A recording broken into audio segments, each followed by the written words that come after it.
മമ്മൂക്ക, അർജുൻ അശോകൻ, സിദ്ധാർത്ഥ് എന്നീ മൂന്ന് മെയിൻ ക്യാരക്ടേഴ്സിനെ വെച്ച് ബ്ലാക്ക് ആൻഡ് വൈറ്റിൽ ഇത്ര എൻഗേജിംഗ് ആക്കി നിർത്തി പീക്ക് ലെവലിൽ എക്സ്പീരിയൻസ് തന്ന ബ്രഹ്മയുഗം എന്ന സിനിമയുടെ ബോക്സ് ഓഫീസ് കളക്ഷനെ കുറിച്ചാണ് നമ്മൾ ഈ വീഡിയോയിൽ ഡിസ്കസ് ചെയ്യുന്നത്. കേരള ബോക്സ് ഓഫീസിൽ നിന്ന് ഒന്നാം ദിവസം 3.5 കോടി രൂപയും രണ്ടാം ദിവസം 2.40 കോടി രൂപയും മൂന്നാം ദിവസത്തിലേക്ക് കടക്കുമ്പോൾ 3 കോടി രൂപയും നാലാം ദിവസമാണ് ചിത്രത്തിന്റെ ഏറ്റവും ഹയസ്റ്റ് കളക്ഷൻ 3.40 കോടിയും പിന്നെ ഇന്നലെ തിങ്കളാഴ്ച 1.45 കോടി രൂപയുമാണ് കേരള ബോക്സ് ഓഫീസിൽ നിന്ന് ബ്രഹ്മയുഗം എന്ന സിനിമ കളക്ട് ചെയ്തത്. ഇതോടുകൂടി 5 ദിവസം കൊണ്ട് ഏകദേശം 14 കോടി രൂപയുടെ അടുത്താണ് കേരള ബോക്സ് ഓഫീസിൽ നിന്ന് ബ്രഹ്മയുഗം എന്ന സിനിമ കളക്ട് ചെയ്തത്.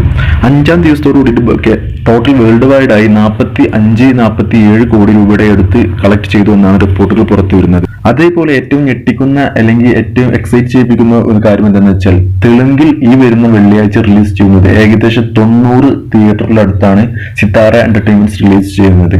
ഇത് കരിയറിൽ തന്നെ ഏറ്റവും ബിഗ്ഗസ്റ്റ് റിലീസ് ആയിട്ടാണ് മമ്മൂട്ടിയുടെ തെലുങ്ക് നാട്ടിൽ റിലീസ് ചെയ്യുന്നത്. ഈ സിനിമയുടെ ഡബ്ഡ് വേർഷൻ കൂടി ക്ലിക്കായി കഴിഞ്ഞാൽ നമുക്ക് പ്രെഡിക്റ്റ് ചെയ്യാൻ പറ്റൂല ബ്രഹ്മയുഗം എന്ന സിനിമയുടെ കളക്ഷൻ ഏതുവരെ പോയി നിൽക്കുമെന്ന്. സിനിമയുടെ കളക്ഷൻ ഏരിയ വൈസ് പറയുകയാണെങ്കിൽ ഓസ്ട്രേലിയയിൽ നിന്ന് ഏകദേശം 55 ലക്ഷത്തിന്റെ അടുത്ത് 4 ദിവസം കൊണ്ട് കളക്ട് ചെയ്തിട്ടുണ്ട്.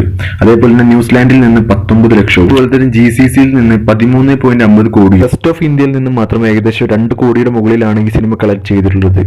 അതേപോലെ തന്നെ ഡബ്ഡ് വേർഷൻസ് ഉടനെ തന്നെ റിലീസ് ചെയ്യുമെന്നാണ് അണിയർ പ്രവർത്തകർ പുറത്തുവിട്ടുള്ളത്. റിപ്പോർട്ടുകൾ പുറത്തു വരുന്നത് ഈ സിനിമയുടെ OTT അവകാശം സ്വന്തമാക്കിയിട്ടുള്ളത് സോണി ലീവ് ആണ്. ഏകദേശം 25 കോടി രൂപയുടെ അടുത്താണ് ഈ സിനിമയുടെ റൈറ്റ്സ് വാങ്ങിയിട്ടുള്ളതെന്നാണ് റിപ്പോർട്ട് പുറത്തു വരുന്നത്. വീഡിയോ ഇഷ്ടപ്പെട്ടു കഴിഞ്ഞാൽ ഇതുപോലുള്ള അപ്ഡേറ്റ്സുകൾക്കായി ചാനൽ മറക്കാതെ സബ്സ്ക്രൈബ് ചെയ്ത് സപ്പോർട്ട് ചെയ്യുക. Thank you for watching this video.